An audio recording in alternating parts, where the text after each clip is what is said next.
Hi there. My name is Nancy Chen. I'm an educator in the Department of Learning and Public Engagement at the Art Institute of Chicago. I'm very excited today to share with you this art making kit that you hopefully got from your local library branch. It's called One Kit, 3 Books, Endless Possibilities. So this kit, hopefully yours looks something like this. It has all the materials and instructions you need to make 3 different kinds of book structures. So in this video today, I would like to give you more extended instructions for how to make each of the 3 books and also ideas for getting more creative and playing with the different book structures. So let's get started. The first book we will make is called the Instant Book, also known as the Hidden Book. Instant because it quickly transforms a rectangular piece of paper, for example an 8.5 by 11 sheet, from a single piece of paper into an 8-page book. Hidden because there's a side that, once you fold the book, ends up hidden on the inside. So on this piece in your kit, you'll see an artwork by a contemporary artist named Nancy Rubens called Our Friend Fluid Metal. A version of this sculpture is on view on the Bloom Terrace at the Art Institute throughout the summer. In the kit, you'll actually find 3 different artworks that you could come to the museum to see in person, and this is one of them. So for this book, all you need is a rectangular piece of paper and either a pair of scissors or, if you have it, an X-Acto knife. The basic layout of the design is an octavo where there's 8 rectangles or pages. And you'll see from doing this folding that certain pages will end up being the front cover, back cover, and then the inside pages. You start by folding the piece of paper in half lengthways, just like this. Then you open it back out and fold it the other way in half as well. Now this time you'll fold this half in half again on both sides so that you end up with 4 equally wide columns.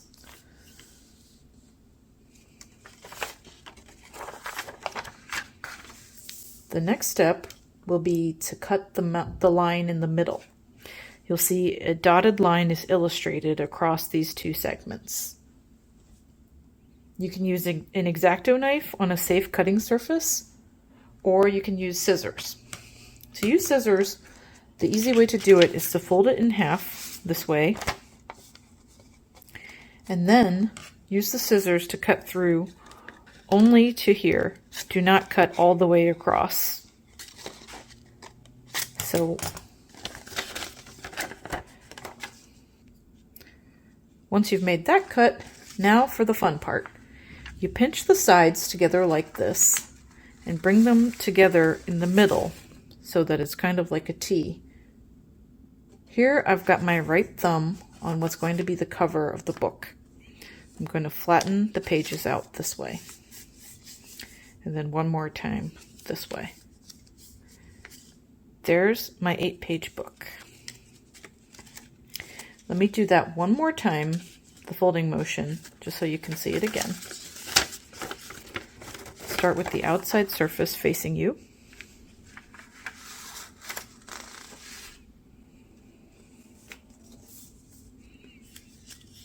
Voila.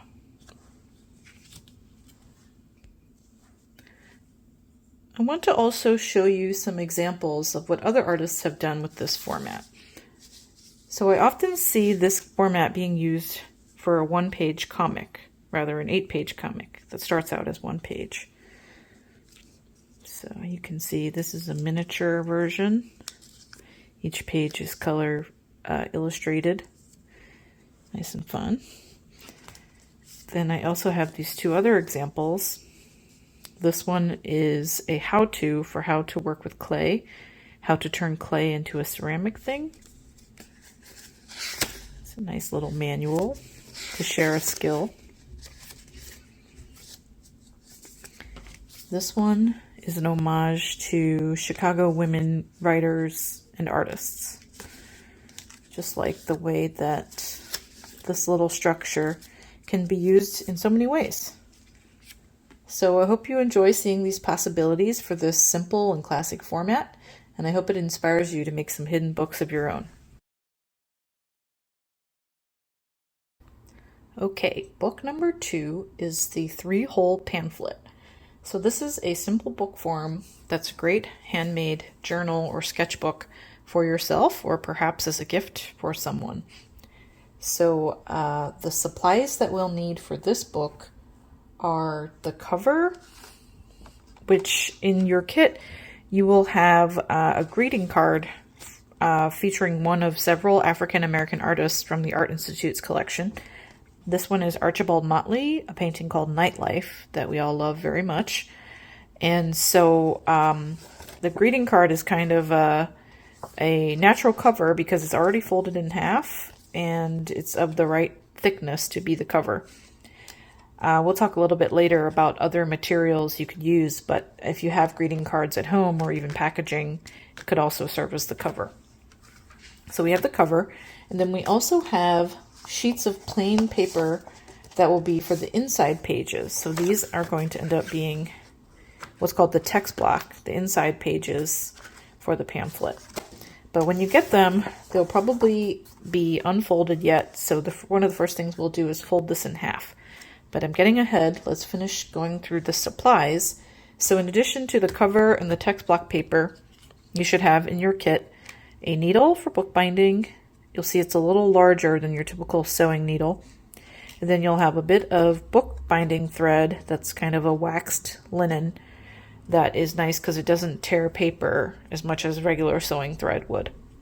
And then I think it would be helpful to have a pencil for marking the holes. And I happen to have an awl to punch holes into the paper, but if you don't have an awl, the needle will definitely be fine. So the first thing you do is grab the papers from the kit, or if you're cutting them to size, the trick is you just trim paper that is twice the size of the flat dimensions of your cover. So this was another cover. I would just be cutting paper that was twice the surface, so that one is folded in half. It fits inside the cover. But the first thing we'll do is, again, mine is kind of pre-folded, but if it's not folded yet, you'll lay the cover and the inside papers in a stack together. Check the size. The cover should be ever so slightly wider than the text block. That's so that when you close the book, the inside stays inside the cover as opposed to it's kind of coming out of the cover a little. So it's probably a little easier if they weren't already folded to fold the cover in half by itself, set that aside, and then take your text block paper. Always have one hand somewhere on there to keep the stack of paper kind of fixed so that the papers don't shift around and mess up your folding. And then just go ahead and fold it in half. And you could use a spoon. You could even use the side of the scissors. I have a bone folder, but it just helps make the fold a little crisp and neat. But yeah, you can totally use the side of the scissors as well. So once the text block paper is folded in half, we'll line it up with the cover. And you'll want to use a hand. I'm right-handed, so I tend to use my left hand to just make sure this stack of paper stays in the same kind of arrangement so that the papers don't start moving around. And then I use my right hand, which is my dominant hand, to punch the holes. So on this version, I have already punched the holes, but essentially, if the holes weren't here, I would mark the middle with my pencil. Then approximately in the middle, between the middle hole and the end here, I would make another hole, and then same on this side. And once you make one or two of these, you can it's pretty simple, so you can get more creative. If you wanted the thread to go up higher or even lower, that's fine. That's kind of an aesthetic choice of the person making the book. But here's more or less, it's in the middle and then evenly spaced out. So next we're going to get ready to do a little bit of sewing.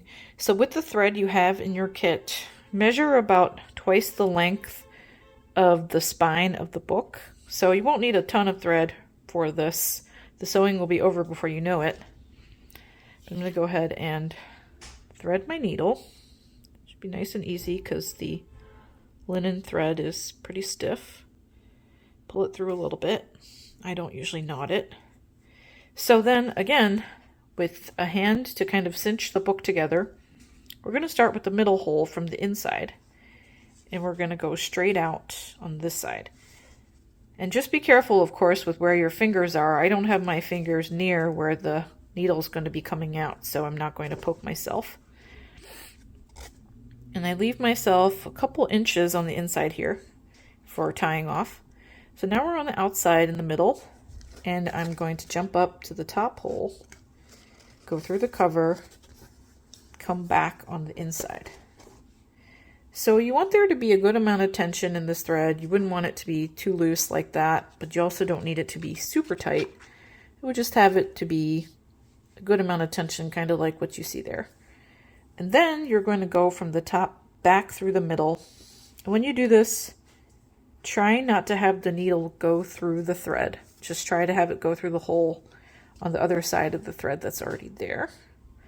Sometimes it pulls the thread out a little bit, so we'll just pull the end to maintain the tension. So now we're on the outside middle. We go outside bottom, back to the inside. And then that's basically all the sewing. One thing I like to do is, before I take the needle off, is just loop through here. And then I take my needle off. Then I have the end of the thread from the beginning and then from the end. I'm going to start by tying a knot. And you could just do another knot for a square knot, or sometimes I like to do a little bow. It makes it look nice. So I might straighten that up a bit more later, but yeah, so you have a nice little bow closure. And there it is, the 3-hole pamphlet. And so like with the first book, I just want to show a couple examples or give you some ideas for making this book even more special. So one thing that you could do is, aside from using just plain paper for the inside pages, you could actually just use a special paper called the end paper between the cover and the inside pages. This is actually just butcher paper, so it's not the most fancy example, but I do have a ton of kind of nicer papers that this would be great as an end paper for this book because it's got the purple and it plays nicely with the color there. So something like that would be great as the first thing you see when you open the book, to see kind of a cool complementing pattern like that. Just give it a special touch. But then this one I was just showing you, I made this from reusing a card that I received from the museum one year that was a solicitation mailing, and I really liked the image of the lion with the festive wreath, the lions that's out front on Michigan Avenue. So I thought, oh, this would be a nice way to reuse this card and be able to have this image be the cover of a little notebook for me. And then I also really love reusing attractive packaging. So here's a package for some green tea that I really love. I haven't actually turned this into anything yet, but I just kind of cut off the top. So I have this ready-made cover. Maybe I would cut this part off and then just use this surface as a little skinny notebook, but just love the colors and design here. And it's a nice stiff cardstock already, so reusing was already out in the world. And I did that here with these two. These were both little perfume boxes at one point, and I cut the top and bottom off. And they're just little mini notebooks that I have yet to write in yet, but essentially I prepared the covers and then I just cut, oh, this one has a Japanese paper on the inside. Just cut the inside paper to the dimensions of the cover, and they have different, each one has different papers and pages, but this is still the 3-hole stitch, just slightly modified for the smaller size. So it's a lot of fun, this one, because it's nice and simple, but a lot of possibilities for doing different things with the design and playing with paper choice. Here is the third and final book that we'll make in this kit. It is called Accordion Book with Fancy Folded Cover. So with this book, we need fewer supplies. All we need is the piece of paper that will become the cover that's included in your kit. It looks like this on one side. It features the Chicago Stock Exchange trading room stencil designed by Adler and Sullivan, the Chicago-based architects, and executed by Healy and Millet. Then on the other side of this piece in the kit is a folding guide. So the lines that are illustrated are the ones that you will fold to turn the piece into a book that looks like this. It has a nice cover featuring the Adler and Sullivan design. And then an inside accordion fold to be filled with words, images, content of your choosing.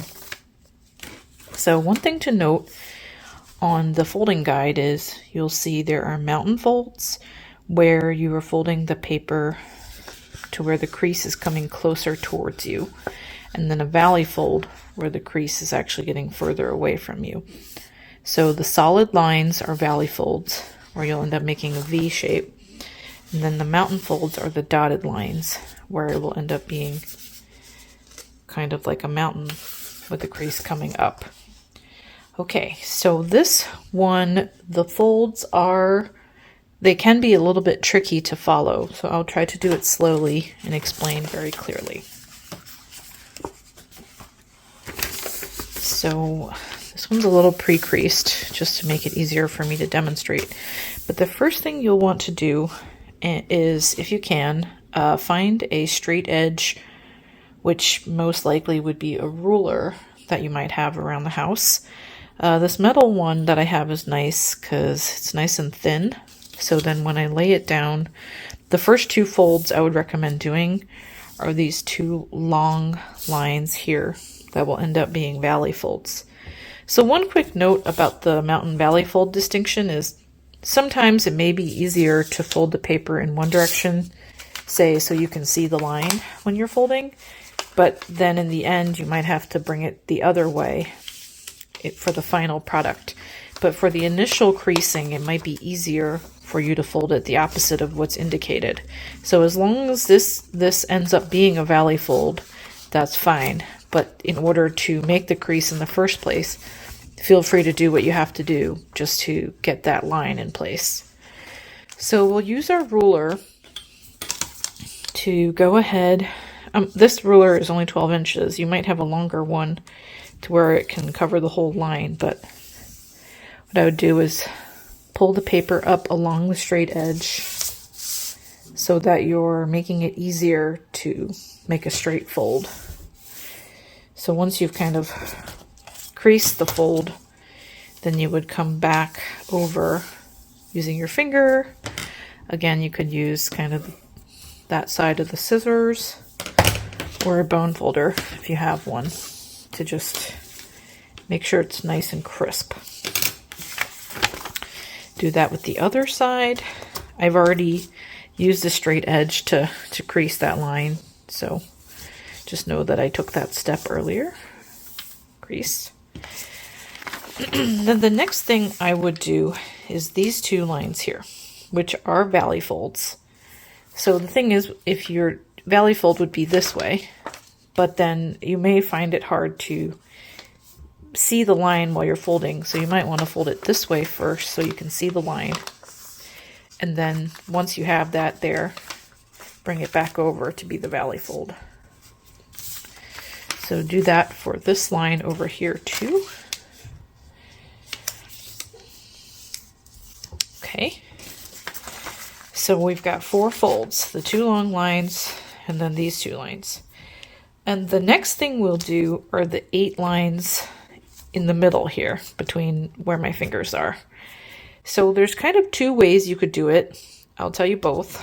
One is to use your straight edge, if you have one, to just go ahead and pre-crease every one of these 8 lines, including the solid lines and the dash lines. That's one way to do it. And then another way, since I personally like to kind of eyeball things and use the lines as my guide as I fold, is so between these two lines, everything is the same distance from each other, like these distances are the same. So knowing that, what you could do is first fold these two on the edge here, and then just kind of use the edges as a guideline. Because you know there'll be a line in between them, folding like this, you'll be sure to hit that line in the middle there. Hope that's not too confusing, but essentially it's using this. Once you have that middle line folded, you can do that again to get the next line over in the middle. And just repeat that over and over until you've done every single line. So when you get to the last one in the middle, again, you line up these edges and you're sure to hit the middle since these lines are pre-measured for you. So I hope that made sense. Again, if it's easier, you could just crease every line with the ruler or the straight edge. So once you have all these verticals folded, next thing what we're going to do, this is probably the trickiest part of the folding, so I will show you up close what to do. So the next thing we're going to do, the only line to fold left are these diagonal lines.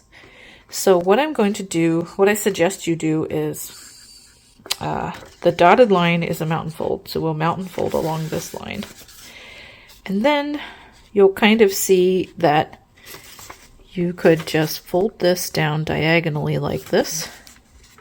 And that creates the crease you want along these diagonal lines. So fold it like this, then open it back out, then press that triangle down. That's ultimately what you want. So you'll want to do that for each of these segments that has a diagonal line.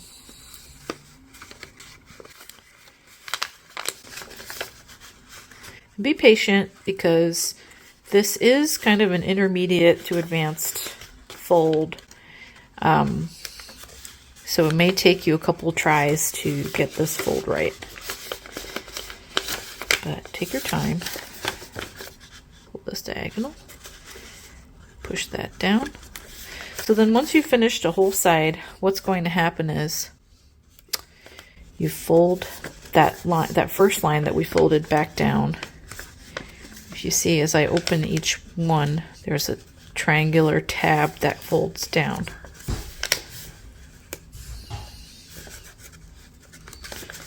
Do that for each of the spreads. Then when you get to the other side, this goes down too. So now I'm going to repeat that process on this side too. Voila. So I've repeated the process on the bottom side. So then I end up with the cover that looks like this. But then we still have to add the accordion that is the middle piece. So your kit should come with a long piece of paper like this, not yet folded. It is 4 1/4 inches tall by 21.5 inches wide, designed to fit inside this cover. So if you have a long strip of paper from the kit, fold it in half. So then you have 2 equal halves, obviously. Then do that again on both sides. Then you have 4 quarters. And then finally, fold every segment in half again and try to do it in a zigzag way until you have 8 equally sized rectangles in an accordion fold. So once you have 8 equally sized rectangles from folding in half several times, you're ready to unite the cover with the inside accordion. So before you insert the paper, you probably want to maybe write or draw or put some images on the inside of your accordion. So let's assume that you've done that. And then here's how you assemble the final book. So starting from the cover, this is the back cover where the logo is. The front cover has the artwork. Open it up. Take one side of the accordion and slot it into the triangular corners. And then move the whole thing to the left side and go to the next, this part's a little slippery, go to the next spine fold. Then you lift up the tabs, lay one of the spreads across, then flip the triangles into the fold. It's kind of like photo corners. It keeps the paper in place. Flip the whole thing over again, go to the next spine, then go ahead and put the next spread into there, flip the tabs down, and we have one more spread here, which I will tuck into place. And then finally, when you get to the right side, just like in the beginning, you'll slip the ends of the paper into the corners. I'll go back to the front because I know it slipped out as I was folding. But then after you put everything in, the corners should keep the accordion in place. Then you have a nice accordion book with a fancy folded cover. I do want to show you just one other example of this book. The other example is slightly dog themed. Essentially, if you were wanting to remake this book but with different designs for the cover, you could find another piece of paper. I had this fun dog themed paper that I cut to the same dimensions as this piece and did the same folds. And on the inside, I kind of did a collage of artworks that had the feeling that I wanted, and it's bookended by this image of this doggy and its owner reading a book. So yeah, I think hopefully you'll have fun designing the inside contents for this book, and then thinking of the cover as part of a piece with the inside pages as having a unified theme or story to tell. So that's the accordion book. Thank you so much for watching. I hope you enjoyed this video and that it gave you some more ideas for how to play with the different book structures that are introduced in this art making kit. I hope you enjoy filling the books with your own stories, and have a great summer. Bye.